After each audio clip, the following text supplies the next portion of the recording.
अस्सलाम वालेकुम व्यूअर्स, आज की वीडियो में हम आपको बताने वाले हैं कि जब हमल की शुरुआत होती है तो उसमें जो मवाद खारिज होता है वो क्या होता है और क्या वो प्रेगनेंसी की निशानी होता है या नहीं होता। लेकिन इससे पहले आपको ये जानने की ज़रूरत है कि ये होता क्या है। एक मवाद सा आपके पार्ट से खारिज होता है जो कि वैसे तो नॉर्मल होता है, लेकिन ये एक निशानी हो सकता है प्रेगनेंसी की भी, इन्फेक्शन की भी, आपकी मेंस्ट्रुअल साइकिल की भी और यहाँ तक कि आपके जिस्म में पानी की जो मिकदार है उसकी भी। ये दो तरह का होता है, एक तो हेल्दी होता है और एक होता है अनहेल्दी।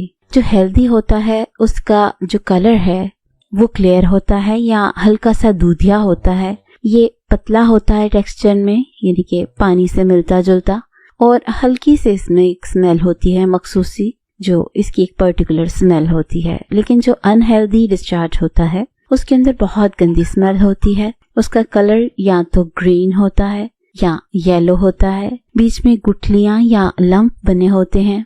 इसके अलावा इससे वेजाना के एरिया में खारिश हो सकती है, आपको पेशाब करते हुए जलन महसूस हो सकती है।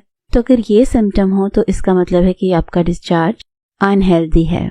अर्ली प्रेगनेंसी में आप लोगों को ज्यादा डिस्चार्ज होता है। इसकी अमाउंट से आपको पता चलता है कि ये आपकी प्रेगनेंसी हो चुकी है या नहीं, क्योंकि आम मिकदार जो होती है वो हर औरत की मेंस्ट्रुएशन डेट से आगे पीछे थोड़ा उसको फील होता है। लेकिन अगर आप प्रेग्नेंट हो जाएं तो आपके जिस्म में एस्ट्रोजन का लेवल बढ़ जाता है। इसके अलावा आपके लोअर पार्ट्स में खून का जो बहाव है वो ज्यादा हो जाता है, जैसे कि यूट्रस और वेजाइना में, जिसकी वजह से वहाँ पे डिस्चार्ज की मिकदार जो है वो बढ़ जाती है। ये इसलिए होती है कि जब आपका जो एग है वो यूट्रस के साथ अटैच हो तो उसको किसी फ्रिक्शन का सामना ना करना पड़े, या उसको कोई ड्राइनेस ना हो, या उस पे कोई इन्फेक्शन ना हो। और इसके अलावा सर्विक्स का मुंह खाली नहीं रहता इसकी वजह से, और इसकी वजह से जो बाहर से कोई बैक्टीरिया आ सकते हैं उनको ये रोकता है। तो बेसिकली ये आपके लिए एक प्रोटेक्टिव शीट का काम करता है। अब ये दिखता कैसा है, तो अगर आप इसको प्रेगनेंसी के डिस्चार्ज के तौर पे लेते हैं तो इसको लिकोरिया कहा जाता है। ये आम डेली रूटीन का जो डिस्चार्ज है उसके जैसा होता है। ये पतला होता है, ये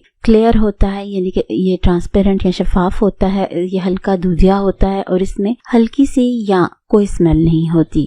कुछ और फैक्टर्स भी हैं जिनकी वजह से ये आपको हो सकता है, जिसमें यीस्ट का इन्फेक्शन शामिल है। कुछ ऐसी बीमारियां जो सेक्स के जरिए ट्रांसफर होती हैं वो शामिल हैं, जिनकी मुख्तलिफ निशानियां हैं। वन बाय हम इसको डिस्कस करते हैं। जैसे कि एक बीमारी होती है कैंडिडियासिस।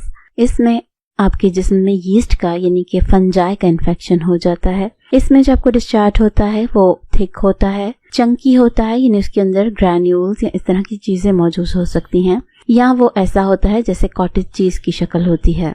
दूसरी बीमारी होती है बैक्टीरियल वेजाइनोसिस। इसमें जो आपका डिस्चार्ज होता है उसकी स्मेल फिशी से होती है, यानी जैसे मछली से बदबू आती है या गंदी सी बू होती है वैसी होती है। तो ये बताती है कि आपकी जो वेजाइना है उसमें कोई बैक्टीरियल इन्फेक्शन हो गया है। तीसरी बीमारी होती है ट्राइकोमोनियासिस। इसमें आपका जो डिस्चार्ज है वो ग्रीन या येलो कलर का होता है, और कई दफा इसमें कुछ ग्लोथरे टाइप भी शामिल होते हैं लंप के। इसके बाद एक बीमारी होती है क्लेमाइडिया या गनोरिया। गनोरिया के बारे में डिटेल से वीडियो आप हमारे दूसरे चैनल हेल्दीफाई में देख सकते हैं, जिसमें उसके बारे में कंप्लीट डिटेल दी गई है। इस बीमारी में आपको डिस्चार्ज भी होता है और आपके पेल्विक एरिया में पेन भी होती है, और सिवियर केस में आपको ब्लीडिंग भी होती है।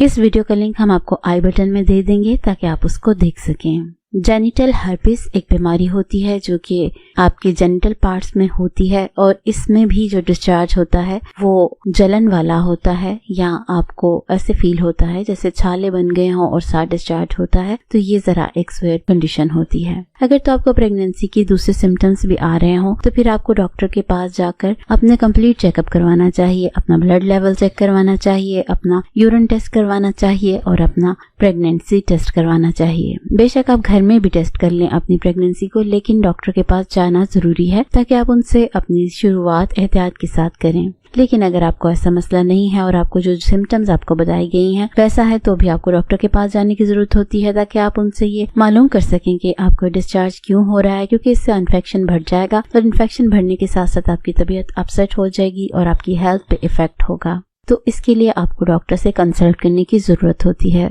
امید ہے کہ آپ کو ڈسچارج کے بارے میں سب معلوم ہو گیا ہوگا کہ اگر یہ کون سی شکل کا ہو تو اس کی کون سی قسم ہوتی ہے، اور آپ کو پریگننسی والا ڈسچارج کس طرح کا ہوتا ہے۔ یہ ساری انفارمیشن ان فیمیلز کے ساتھ شیئر کریں جن کو ڈسچارج کا مسئلہ ہو رہا ہے اور وہ اس کا آنسر ڈھونڈ رہی ہیں۔